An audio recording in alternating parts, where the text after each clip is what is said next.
Psychonline is an online platform that provides all the tools and services for mental health care providers to treat patients either in the office or remotely. And we're pleased to have Dave Larson with us today. Dave is the education chairman for the American Brain Council, whose mission it is to educate health professionals and the public on what can be done to avoid memory loss, Alzheimer's, and dementia. Mr. Larson holds a double master's in family and human development and psychology. He's a former master of Alzheimer's Association. He's a lead site investigator in one of the most significant Alzheimer's research studies ever conducted. He has authored over 120 newspaper and magazine articles, as well as 5 books on memory, health, and nutrition. He's currently the director of Advanced Memory Dynamics, which is an independent research, education, and consulting company, as well as being the education chairman for the American Brain Council. As we go, if you have questions, please feel free to ask, or you can make comments by choosing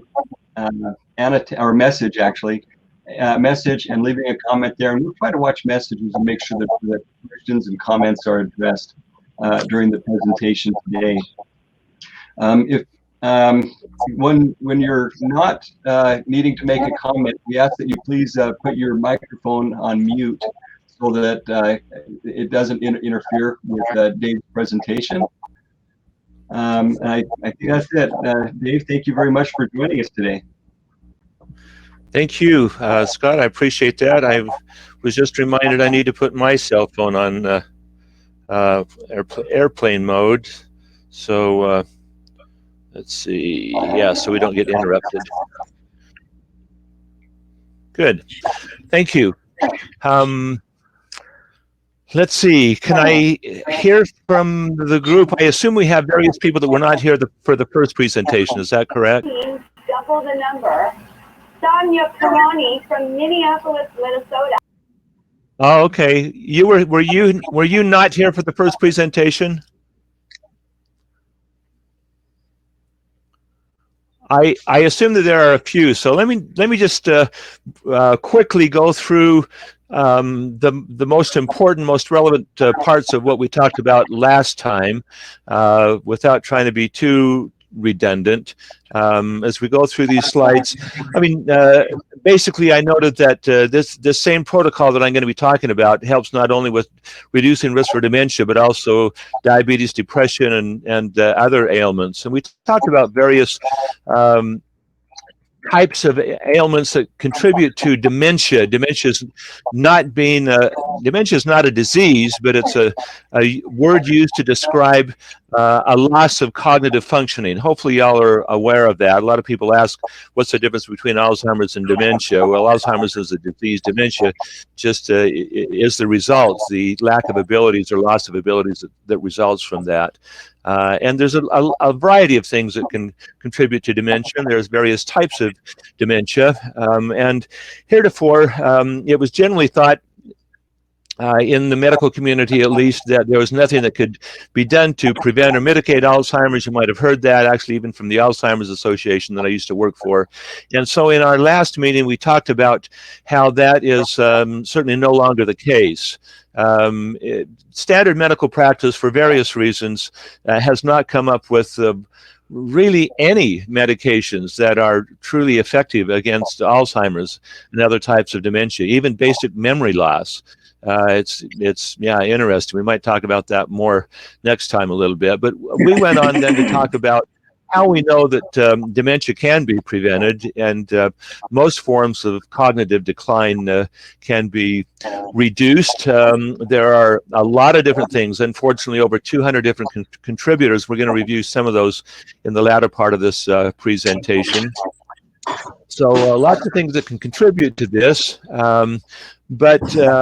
well, and so that's one reason why interventions that look at just one modality, one drug, monotherapies are typically called, just have not been effective because there are too many different causes, things that contribute to cognitive decline, like malnutrition is one of the primary ones that's common among seniors.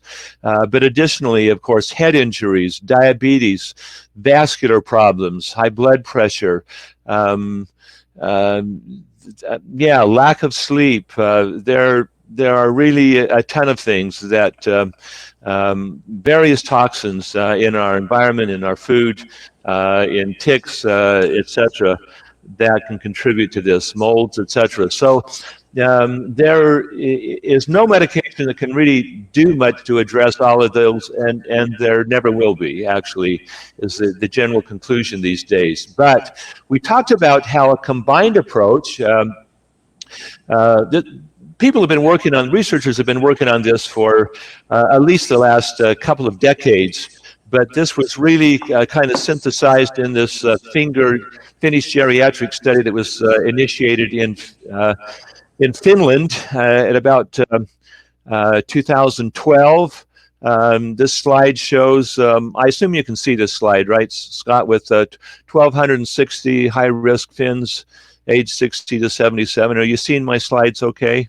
Yes, we are. Okay, good. Yeah, so again, we talked about this study. It was a major, well-designed study, very well-designed study with a experimental and a control group, and the control folks were told to just go see their doctors as per usual. The experimental group were taught what constituted a brain-healthy lifestyle in terms of diet, physical and mental activities, social interaction, etc. And you see there that, as we talked about last time, there was significantly better improvement. I mean, all of these people had mild cognitive impairment. We talked about the different stages last time, but that's the precursor to dementia. So all of these people had mild cognitive impairment, but those who were in the experimental side, who were taught the healthy lifestyle, did significantly better than those who were just told to go see their doctors as per usual, who typically continued their decline.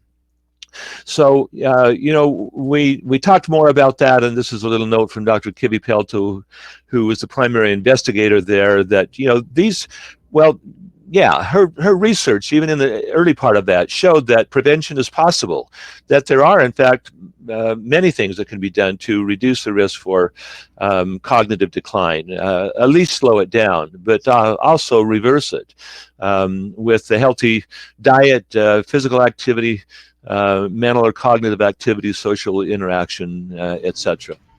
Can be a powerful synergistic effect, can have a powerful synergistic effect on various forms or types of ailments that can contribute to dementia. Other studies in the United States, this particular one at Rush University in Chicago, a major study showed the importance, again, of lifestyle, healthy diet. They've done a lot of research there at Rush University on diet, the Mediterranean diet, and other forms of that. Again, they combined it with other things that you see there, not smoking, light to moderate use of alcohol, 150 minutes a week of moderate to vigorous physical activity. And those, again, who adopted four or five of these had 60% lower risk of Alzheimer's than those with zero or only one of those behaviors. So again, lifestyle makes a big difference. And we talked about how they work together. I mean, our body really needs a variety of nutrients. Our brain is a nutrient hog, many suggest, and it needs a variety of nutrients to maintain itself. We used to think that the brain was kind of immune to that, but I mean, the brain is really amazingly redundant, and it can do a lot of things, even in a starvation situation. In fact, some starvation or fasting, for example, is actually healthy for the brain. But there comes a point which often occurs with seniors when they lack some of these nutrients. If they're not getting it, if they're not eating a healthy diet, if their body has some disabilities in utilizing those nutrients, either digesting, absorbing, or creating some of the nutrients that have to be created in the body, then there's often ends up with deficiencies there. These negative symptom burden seems to be more prevalent in schizophrenia, and over time that tends to lead to. I believe there's a question there, and I didn't quite get all of that. I'm sorry, can you restate that one more time? Dr. Larson, I guess that should be a disturbance from the user side, so you can continue, I believe. Okay, and if you want to, I mean, we can talk about that at the end, or if you want to submit it in a question there, I'd be glad to cover that. But it sounded like a good question there. But just briefly, I wanted to point out that generally these cognitive declines result from one way or another deficiencies in the brain. Nutritional deficiencies in the brain. But if the circulatory system is not working well, then even if a person's eating the right nutrients and digesting them well, if the circulatory system is not working well, the blood and oxygen and nutrients will not get to the brain where they're needed. So physical activity is really important. Mental activity helps improve circulation in the brain, we now know as well. But there also needs to be cognitive activities, demand placed on the brain to absorb those nutrients. And so that's where mental activity comes in, and social interaction, although there's additional things about social interaction, increase oxytocin and some other things that we know are healthy for the brain. But it's this combination, and that's kind of an overview of how they work together. We talked about how these same things can also reduce risk for other ailments, etc. But then we went on to talk about the most impressive research done by Dr. Dale Bredesen from UCLA in this particular study, looking at 9 patients. These were case reviews of 9 individuals where they developed particular plans tailored to their specific needs and issues. And in 2 years, they were able to reverse. I mean, these were all individuals, as you can see there, with Alzheimer's. 9 out of those 10 were APOE4 positive. That's the primary genetic allele disposition for Alzheimer's, risk factor for Alzheimer's. So even with that, and there were a couple of them that had 2 of those. Every person has 2 APOE genetic alleles. And if you have 1, that doubles your risk. But those that have 2 have more than a 60% chance of developing Alzheimer's. And he had a couple of those in his study. And as we talked about last week, not only did these individuals improve in their cognitive scores, but the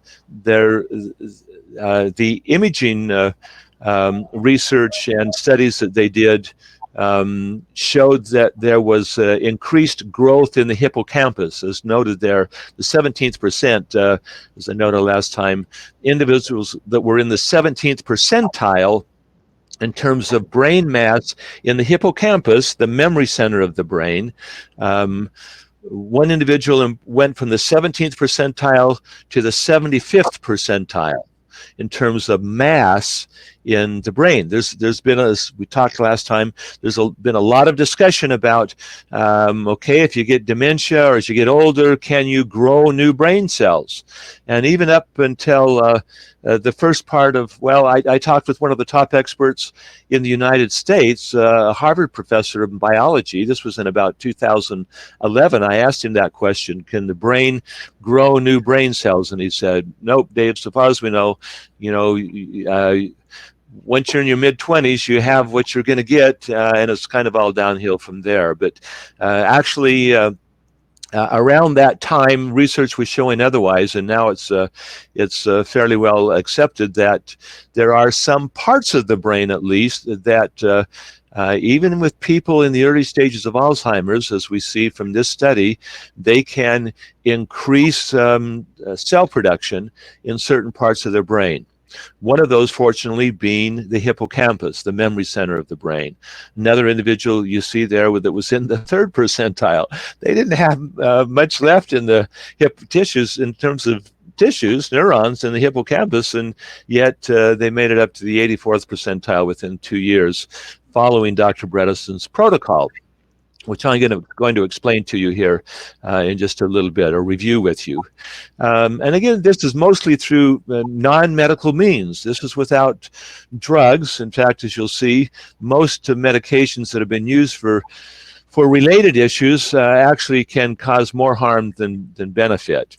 Right at the bottom of this slide, you'll see a link to Dr. Bredesen's website, where there's a lot of information regarding his research and videos and other things you can go and see. I want to bring that to your attention because the last time we did this, that was the wrong email address we had in there. There was a dot in there, and they just changed that this fall, and I had an old slide, so that was erroneous. If any of you who were here last time tried to go there and were not able to, I apologize for that. But this is the correct address: Apollo Health CO for company.com. If you want to go learn more about his. Go ahead. We're not seeing that address yet. I think it's going to be on the next slide. Oh, okay. Well, no, there we go. Okay. So is it there now? Yes. Can you see it, Scott? Yes. Okay. Yeah. Right at the very bottom. So I see that there's some questions here or comments. Let's take just a minute to go through these. Hello, Tara. I believe this is being recorded. Is that correct? If you'd like to send me your email address, I will send you this. That we're talking about. Okay, yeah, okay. So that's no questions for me thus far. Does anyone have any questions thus far? Because that's just kind of a review of what we talked about last time. Would be new to those who were not here last time. But any quick questions on what I have talked about so far? Okay. If you have any, if you want to write them in, I can always stop here. There's not that many of us. I hope it doesn't look like that we can't take some time to answer questions as we go, so I will try to do that. Let me just mention some other research. This, again, was from last time, Dr. Fotui, who was the science director for the Alzheimer's Association when I was with them back in 2008, 9, 10. Who has gone on to do work somewhat similar to Dr. Bredesen's. He's not the scientist that Dr. Bredesen is. He hasn't done the research, the same research. Nevertheless, he studied the developments on this holistic or multifactorial process, and so using this combined approach, then with some supplements. As Dr. Bredesen uses actually a lot of supplements, he was able to achieve similar results, 84% improvement in at least 3 functional areas. This is just I think this was a 12-week intervention, again, with people with mild cognitive impairment. And again, he showed growth in the hippocampus there in at least 12 of the 17 participants that they did scans on. They didn't scan everyone. That's kind of an expensive process for fMRIs. Dr. Bredesen did another study that came out in let's see, that was the journal, yeah, in 2019, I think was the journal. The study was, there was a pre-review that came out in 2018, but that was in the Journal of Alzheimer's and Parkinson's. And This was with looking at 100 seniors. So not only in his clinic, I mean, those of you familiar with research know that it's more valid if there's a variety of clinics involved that can replicate or do the same thing. So this was this study involved 16 different clinics who monitored some of their patients. Some who had a MoCA score, Montreal Cognitive Assessment score, as low as 0, which suggests significant past moderate, past mid-stage dementia or Alzheimer's, typically. So even some of those with that low of score made progress. Now this does hundreds. This slide is about a year old. It's actually been thousands of people now. We guesstimate that there's well over 3,000 people who have been through this protocol throughout the world. Well, there's well over 100 clinics now that are using this protocol throughout the world. So anyway. I share this with you to emphasize that it is indeed possible to make a difference with cognitive decline, even Alzheimer's, even ailments as serious as Alzheimer's. It's very important, however, to note that the sooner these are addressed, the better. And prevention is much easier. Much easier than interventions, as you'll see as we go on here.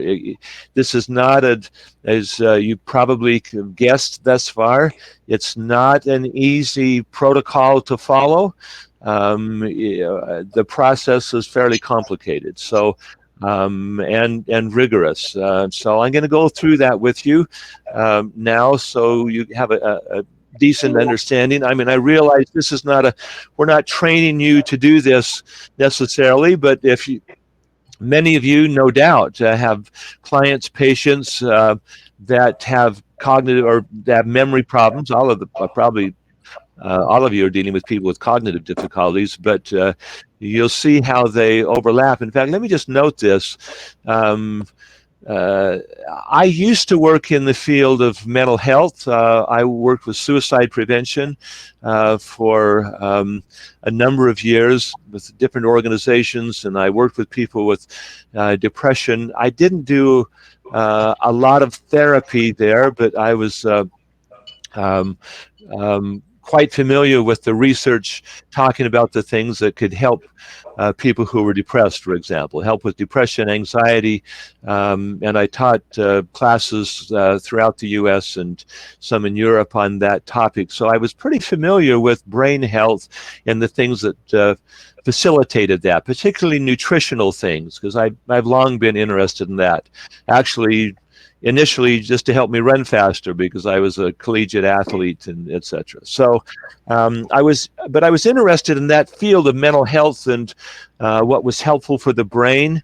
And then when I retired from that work, and I have long been interested in memory work because I didn't have a very good memory myself. So I was interested in what nutrients and other things could be helpful for the brain, and went to work for the Alzheimer's Association, became a master trainer for them. And as they shared with me the research at that time, that was about 2009, on what we knew about what facilitated brain health, and Dr. Potui was head of the organization, head of the science department there. I learned that the very same things, let me put it this way. First, the very deficits that contributed to depression and anxiety, I found contributed to Alzheimer's and dementia, memory loss, etc. And conversely, or additionally, I guess I should say, the very same nutrients that were found to be helpful for depression, let's say vitamin D, for example, we know is helpful for seasonal affect disorder. That also came up as very important for memory and brain health and preventing or reducing the risk for dementia. And there's a variety of other nutrients that came up same, you know. So if the very same protocols, and of course you know that physical activity is very important for a lot of people who have depression. So much of the same things that help reduce the risk for anxiety and depression will at the same time reduce the risk for dementia and cognitive decline in general. From various causes. So anyways, an interesting correlation there. So people do the right things, it's kind of 2 for 1. I mean, you get multiple benefits. On the other hand, if they don't follow these lifestyle suggestions, tips, lessons learned, etc., and they allow depression, for example, and anxiety to get the best of them for 2 or more years, that can significantly increase their risk for dementia as they get older. So anyway, let's talk about first here, who this may not work for. Okay, so we've talked like it will help most people. You know, the current medical community accepts that at least 30% of dementia, Alzheimer's cases can be prevented, but really, as that last study from Chicago, from Rush University showed, and Dr. Bredesen's research shows that it's more like 85%. But there's some for whom this is not going to work. And so can you see that slide that says who this may not work for, Scott? I don't see that yet. Uh-oh. So I might be lagging by 1 slide. How about now? Can you see that now? Or I'll go back to it. Can you see that now? Who this may not work for? We see neuro harmful meds. There we go. Now it's there. Huh. Okay. Okay. So there's just a lag here. So anyway, so let me just review some of these fairly quickly here. Those who are in the latter stages of Alzheimer's, again, this is on a continuum. You want to catch it the earlier the better, as I noted. You know, as I indicated, there are some people who have been able to make improvements in the latter stages of Alzheimer's. Seldom, if ever, is there a total remission at that stage. But even any improvement in the latter stage becomes more difficult. So it's rare in the latter stages. Generally, one tip I picked up years ago is if they can no longer remember how to read and understand what they're reading, it's not likely that they're going to make much progress after that. If they can't really converse, they're not usually going to be able to return from that. Of course, those people who have dementia, and there's a significant number who do not realize that they have a memory problem because they don't remember how much they forgot. It's an odd phenomena, but it's not that they're just in denial and they see these, but they don't want to let other people know. Sometimes that's the case. They don't want other people to think that they're stupid, for example. They don't have a good memory. So some people are in just don't want to face the music, even though they can see that they're declining. But others genuinely do not see that.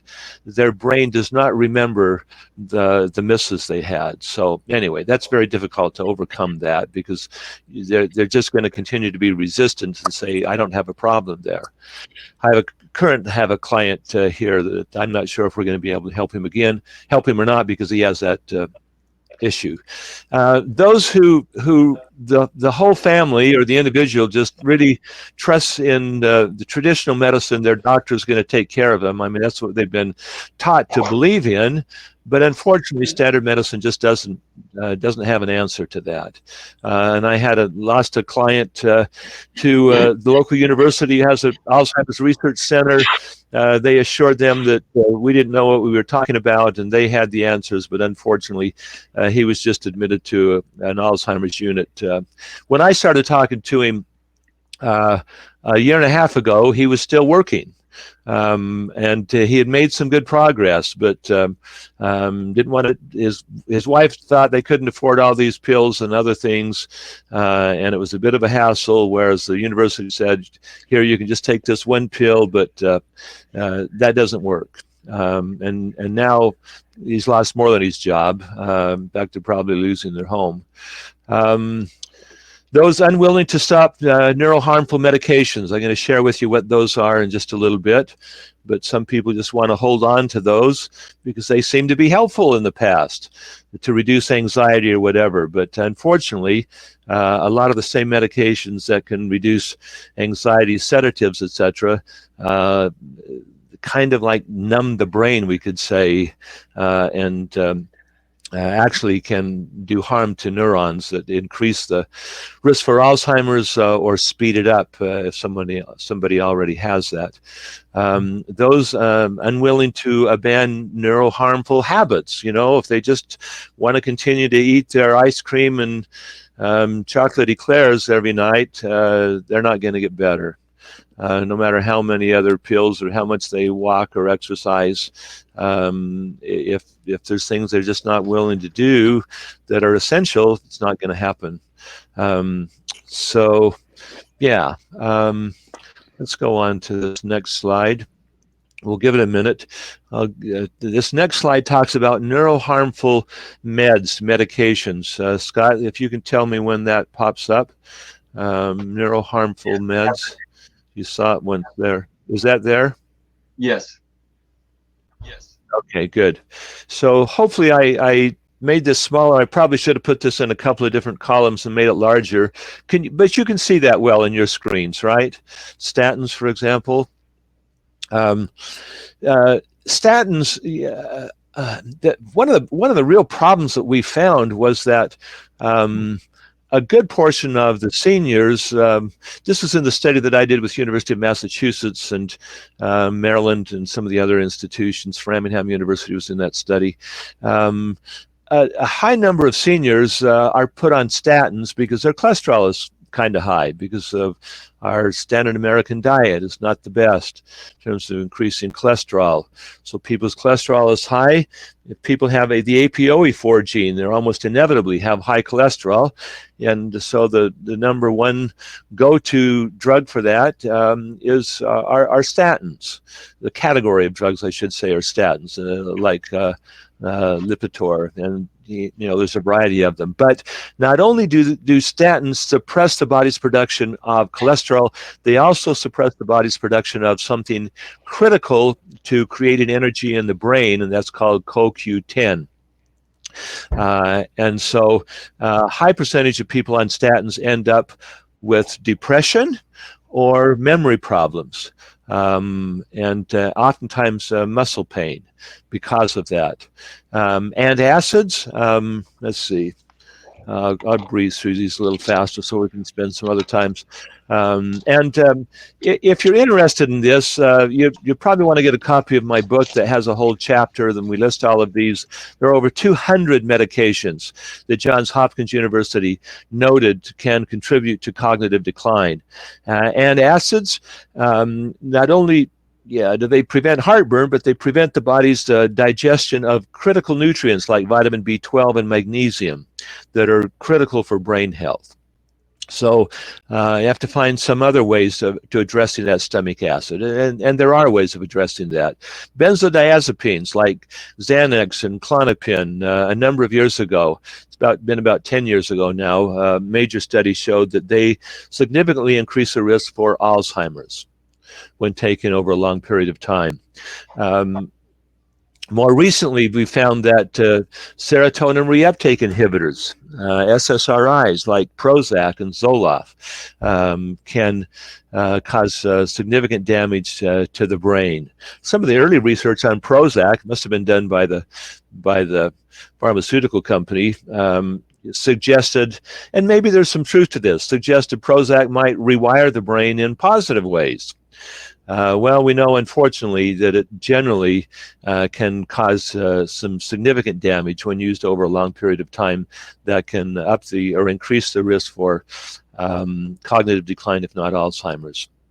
The basic neurotransmitter for memories is acetylcholine, and there is a class of drugs out there called anticholinergic medications that inhibit the body's production of choline, or the body's use of choline. So people end up with a lack of what's needed to create acetylcholine for memories. So it can help in some other ways, like some bladder control medications have anticholinergic properties. And it might help with bladder control, but it can be harmful for the memory. Most sleep medications, in fact, I'm not aware of a single traditional medication for sleep that doesn't harm memory or doesn't have the potential to harm memory. Ambient's one of the most common, but Celebrex and others all can be.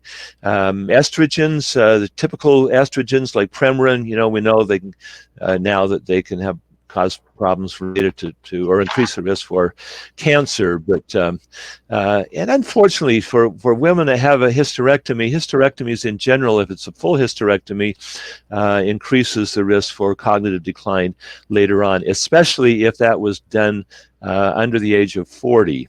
We know it significantly increases that risk. On the other hand, there are bioidentical hormones that can dramatically decrease that risk, and some other supplements like pregnenolone, some pronounce it, can be quite helpful in counteracting that.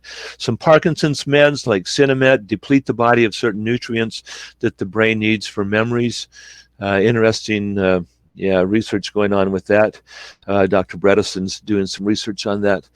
Various blood pressure medicines also can, even non-steroidal anti-inflammatories like aspirin, Aleve, etc., over time can cause some adverse effects on memory, as can anesthesias. People, if they have any cognitive decline, if you have any clients with cognitive decline from any cause, and they're going in for an operation, you need to warn them that they have a serious chat, or their family members, with the anesthesiologist about what kind of anesthesia is being used, and that the anesthesiologist is informed that they already have some cognitive deficiencies or cognitive decline, because some anesthesias are much worse than others, especially if they're in an operation for an extended period of time. It can dramatically increase their risk for serious memory problems, as do chemotherapies, affecting oxidation. And there's not a whole lot of things. Well, there are some things out there, but those are just things to be aware of. There's various antioxidants that need to be taken in conjunction with or following chemotherapies to help counteract that. And antibiotics can do damage to the mitochondria, prolonged use of those. So it's just good to check out. If people have memory problems, and you can ask them how many medications they're on. If they're on any of these or more than 2 or 3, it would be wise for you or them or somebody to go to drugs.com or go to a compounding pharmacist. Compounding pharmacists are better than regular pharmacists at knowing the side effects, but most pharmacists are pretty good at identifying the side effect. If asked, they can look that up. But if on drugs.com you go to side effects and there are any that relate to cognitive difficulties, then it's good to look for other alternatives. And there are usually other healthier alternatives out there, we've found. So let me just review the process that we go through here in helping people overcome these cognitive deficiencies and reduce their risk for developing dementia. The first and most important thing here that Bredesen emphasizes is identifying their particular risk factors. If we're talking about prevention, we're talking about risk factors. Are they getting a good night's sleep? What's their diet? Are they eating their vegetables, or is it primarily simple carbohydrates? Do they drink a lot of soda pop? Yeah, there's. Do they get exercise? Do they have cardiovascular problems? Do they have diabetes? Where's their blood sugar, etc.? Anyway, like I said, there's more than 80 of those things that we look at, and in their environment, the toxins in their environment. Same if they're, if they have Alzheimer's or cognitive decline, we want to find out what's contributing to that cognitive decline. And so a typical intake evaluation takes a couple of hours, actually. Generally, I do 2 sessions. I send them a questionnaire, they fill it out, send it back to me, yes, no, and then I call them on the telephone, and I usually follow up with an in-person visit, and then they're sent to the doctor, and the doctor goes through some of those things. Hopefully I've identified the most relevant, but then blood's drawn to look at various biomarkers of inflammation and nutrient depletion and other things that we know can contribute to that. And we'd like them to take a neuropsych exam, like the MOCA, and there's various ones online that they can take to see just where they're at in various functional categories. And then we compile that, all that information, and then we prioritize what's most likely to be the most significant contributing factors. And some are much more important than others. Sleep, as I mentioned. If somebody's not sleeping, that's a showstopper. There's a variety of showstoppers there. If they're not sleeping, that's a showstopper. If their hormones are really low, they're not likely to make any improvement. If they can't stop eating sugar, they have high consumption of sugar, they're never going to make it progress, no matter how many other pills they take. So if their thyroid is really low, dysfunctional, that drives metabolism, they're not likely to make progress either. So we, and if they have, if they're exposed to molds, if they have mycotoxins in their system, so there's a variety of things.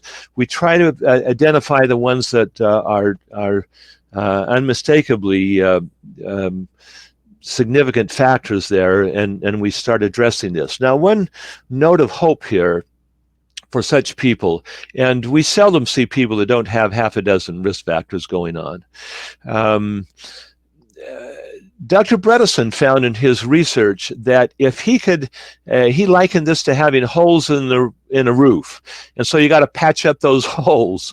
But he found that you didn't have to target all of the holes. That if you address the most important factors, like sleep and diet and exercise, etc., or lack thereof, and if you targeted those most important holes and made progress in those areas, then the brain kind of would get the idea that, hey, we're going to have to start working again. We need to get our act together. And now, okay, now we're getting some of these trophic nutrients, neurotrophic, psychotrophic nutrients that we need to perform the functions that are being demanded of us. And it's able to start patching itself and filling in the blanks and getting better. So that's really nice when we see that start to happen. But it's a process. It takes time and persistent effort to address these areas, the diet and the levels of activity, and reduce their stress. Reduce the cortisol. Cortisol does major damage to the hippocampus if prolonged cortisol, if allowed to just continue there. So we've got to address that. But there are a variety of nutrients and foods that are really effective, more effective, significantly more effective than antidepressants. For example, there's a nutrient that our brain makes called SAMe, S-adenosylmethionine, that is significantly more effective than any SSRI for depression, Prozac or whatever. That was shown in 2 Harvard studies. These were well-designed studies. And there's, especially when they're combined with other B vitamins and magnesium and other things, there's some really powerful things in the field of nutrition that have been developed now by professors of biology generally at universities, and a lot of research throughout the world on these what used to be called alternative therapies. Well, they're still alternative therapies. They're still not mainline, but I can tell you there's Bredesen and hundreds of other doctors are finding they can be, thousands of others actually now, typically called functional medicine physicians are finding that nutrition is very powerful medicine. But it takes time and persistent effort, then typically in 3 months, we want to look at their blood again, do tests. We typically do paper pencil tests and some various programs, one called Cognifit that we like, another called Brain HQ, where they can play brain games and it kind of measures their progress as they go. And they have some pretty sophisticated studies that can also measure how they're doing in different functional areas. So we like to do that to see how they're coming along. And then when we look at their blood again, if their blood hasn't improved, if they haven't improved and their biomarkers haven't improved, then we need to tweak it. Maybe they're not getting enough of this or that.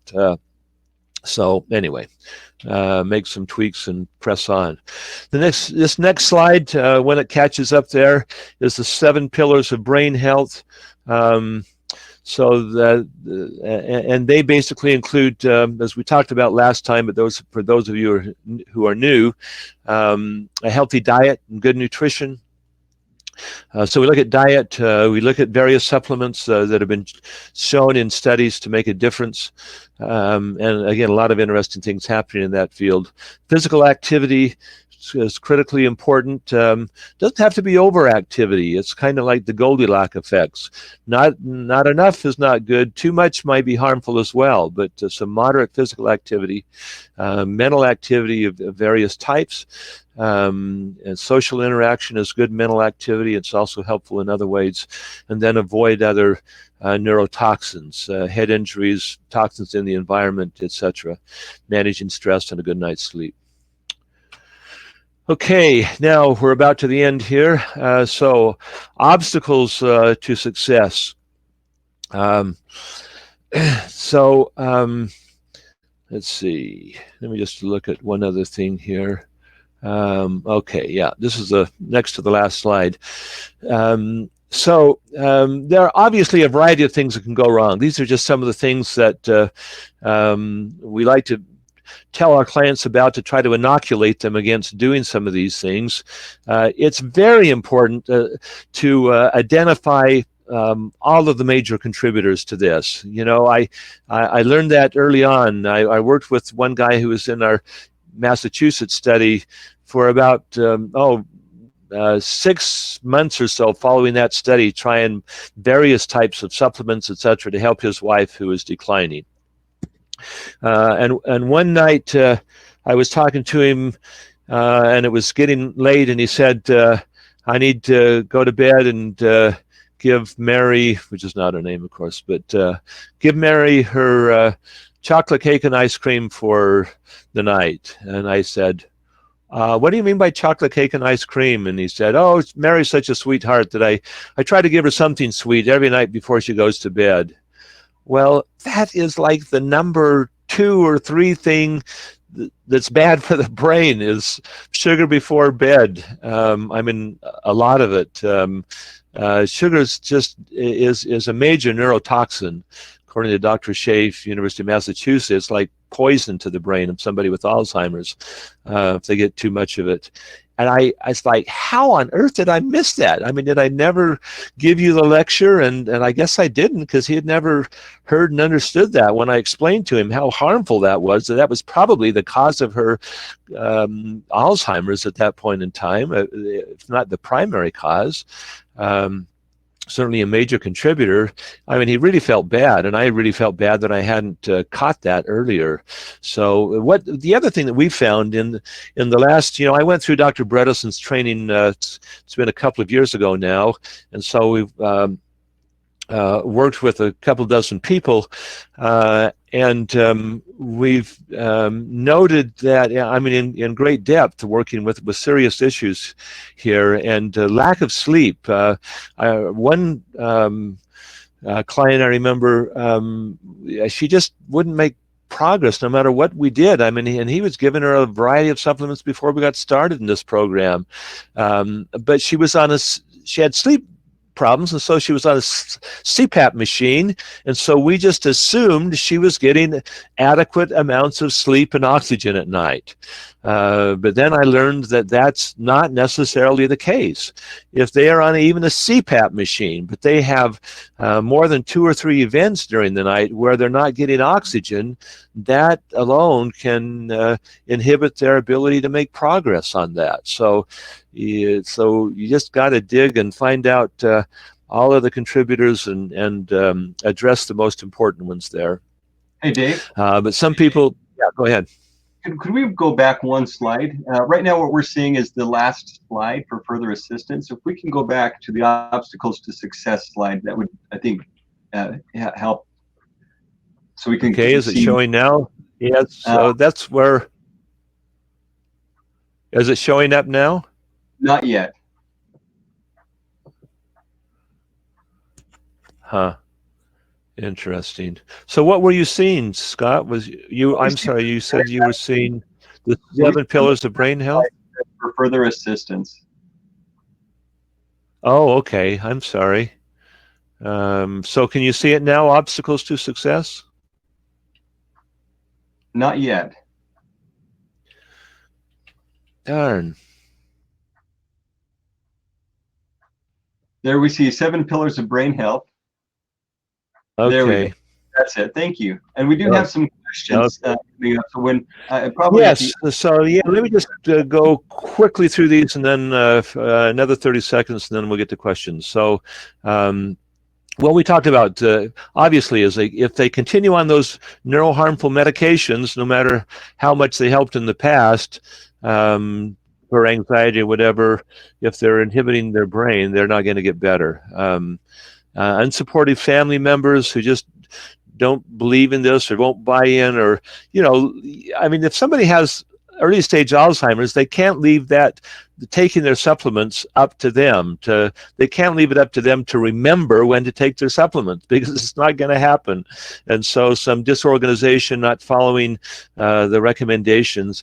But it's a difficult program. There are a lot of protocol. There's a lot of things that we encourage them to do, and they kind of have to do simultaneously to make this all work. So questions. What questions might you have? Let's address the questions that are in the comments first, and then we can see if people have additional questions. One question is, Heather asked if a whole food plant-based diet can enhance brain health. Yes, certainly. That's one of the most important things.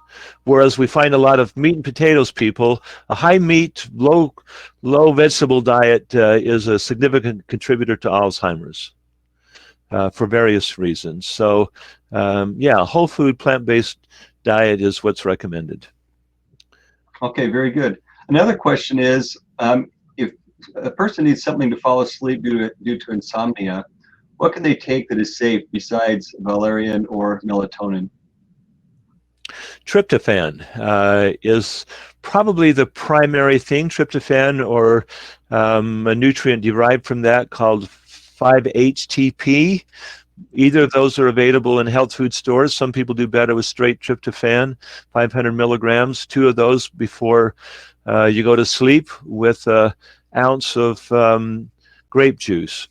Now I know I said sugar is not good for you, and grape juice is high in sugar, and sugary drinks of any kind, even fruit juices, are not recommended on the program. But if a person can't sleep, a little grape juice or apple juice, but grape juice seems to be better with 1,000 milligrams of tryptophan before bed, has been shown to significantly prolong deep sleep during night. It increases serotonin, and that's converted into melatonin that helps to last throughout the night. Some people find that if they wake up in the middle of the night and take a tryptophan or two at that point in time with a little grape juice, that'll help them sleep better. But there are a variety of other things. Magnesium, if you have a restless leg, can help with sleep as well.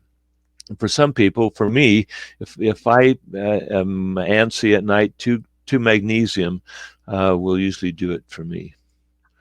Let's see. So, again, you can contact me separately, write me, ask me questions.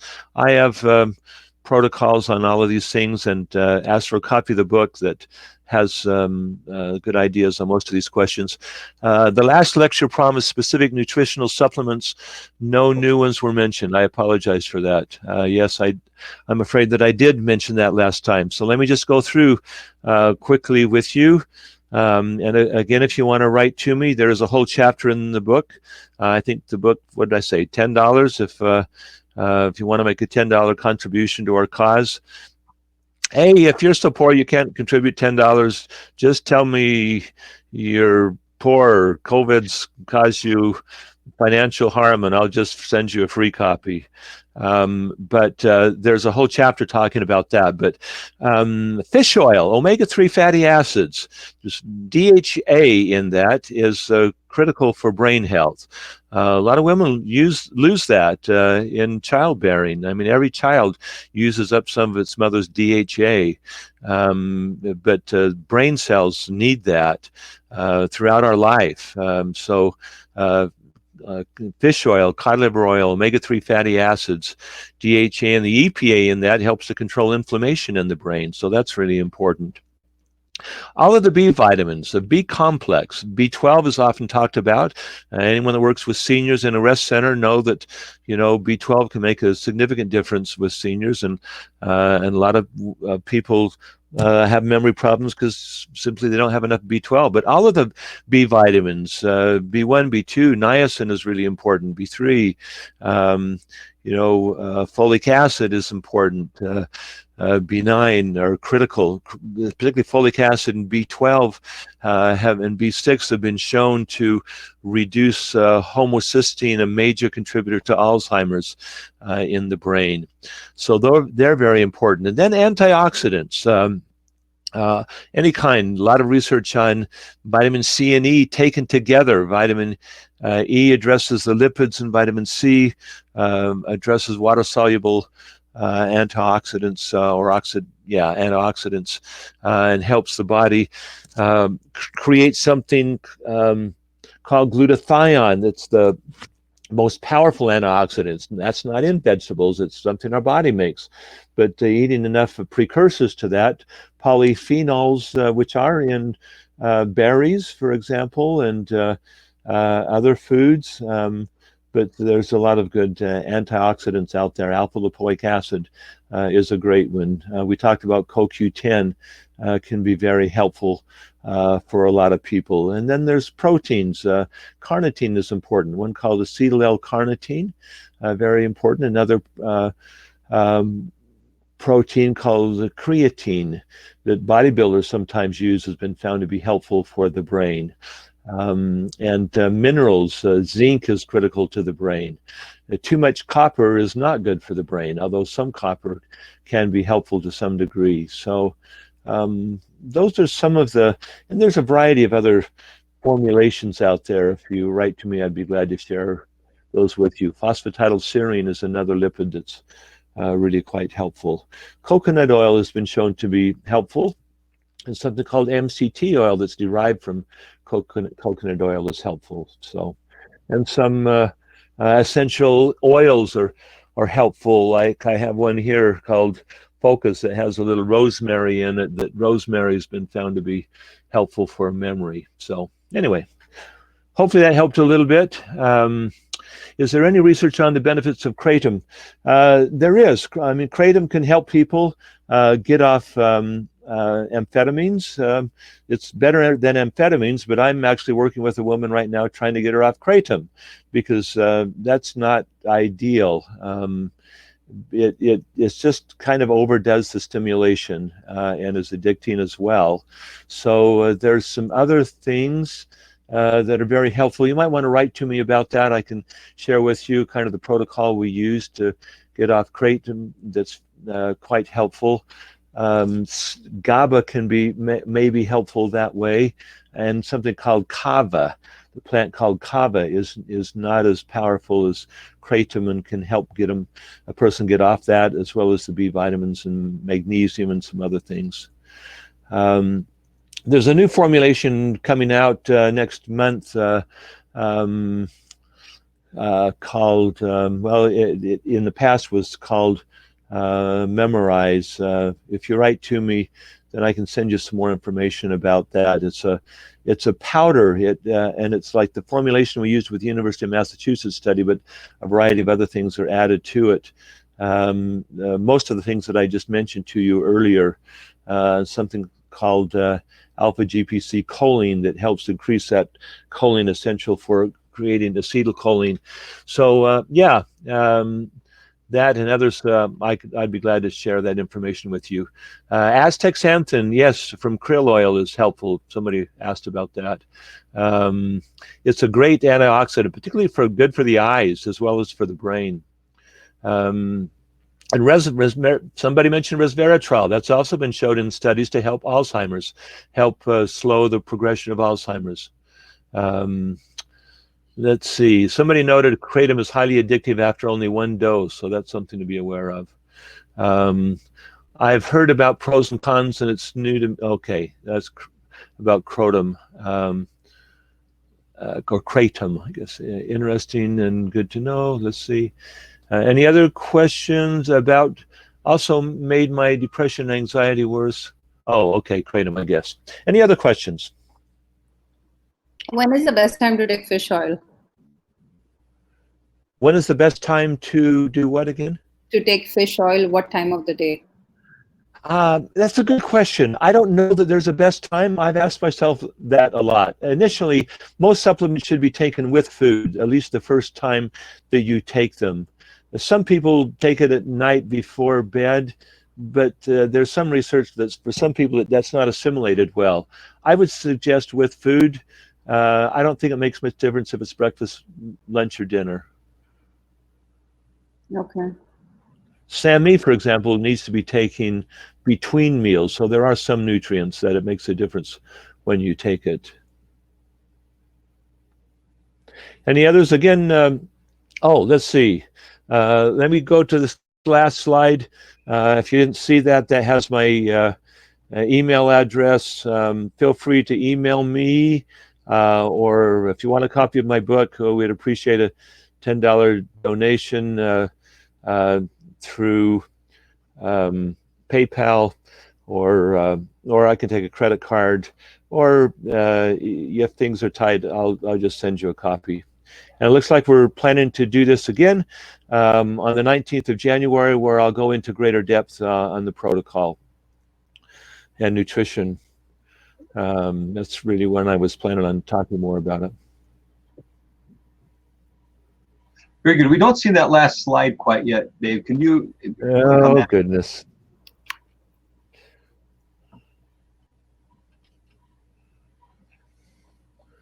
For further assistance. Second to the last slide. Is it there now? It's the one that says BEI at the top. Okay.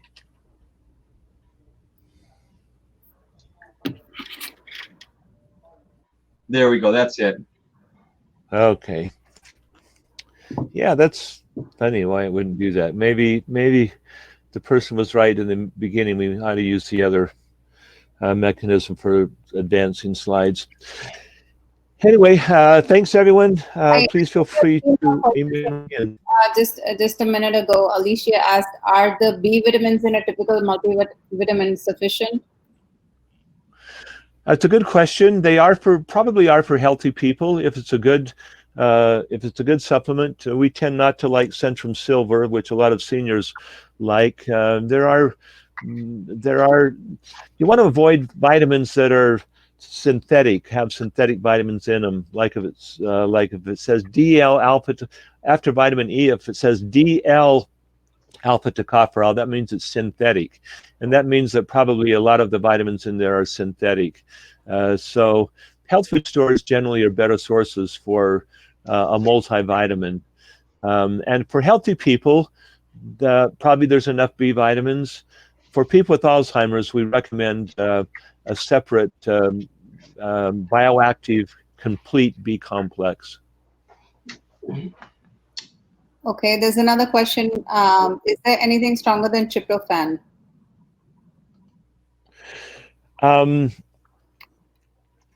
Well, it's 5-HTP might be. It depends on how much tryptophan you use. I mean,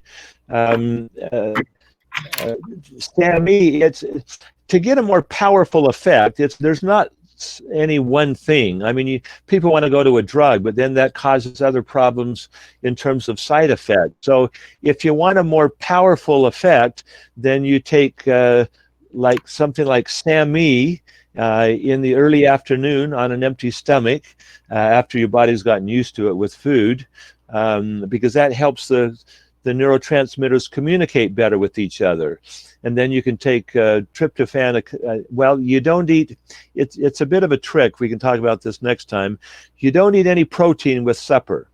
You have more of a carbohydrate diet with supper, and then you have 2 to 3 tryptophan at night before bed with that grape juice, as I indicated. When you want to have B vitamins, sometime earlier in the day, you'll want to have taken maybe with supper a B complex, because some of the B vitamins are important, and you want to. And if that's not enough, then the next time you take a magnesium in that mix, and that's going to be pretty powerful. Other people do well with just melatonin, but some people don't do well with melatonin. I've had clients that melatonin just really didn't work for them, and they had to go back and get the raw sources like tryptophan. But other people do quite well with melatonin and not need tryptophan. So it's a bit tricky, but the combined effect is most powerful for sleep. And then all sorts of other things, like balancing circadian rhythms by getting sunlight in the morning, and making sure your room is dark, and not watching television just before bed, and those sorts of things can be helpful as well. Heather says it's an incredibly informative webinar, and she's really thankful. We want to really thank you for today. And you're certainly welcome. Hopefully it was insightful. This is information that everybody ought to know, isn't it? I mean, I've been talking to some people recently about trying to expand our outreach, but gee, I'm glad I'm able to talk with the new mental health providers, because you work with people for whom this is critical information for them to be aware of. So I'm glad that you were able to attend, and hopefully we can share more next time. And write to me, and I'll send you the book. Al, thank you very much for joining our webinar today. Again, the next webinar will be January 15th at noon Eastern Time. You can go to groupthera.com to register for that event.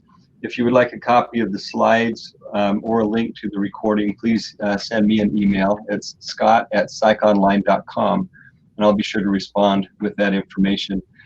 Dave, thank you so much for your time today. That was wonderful, and we look forward to seeing you again on the 15th. Good. Thanks, Scott. Take care.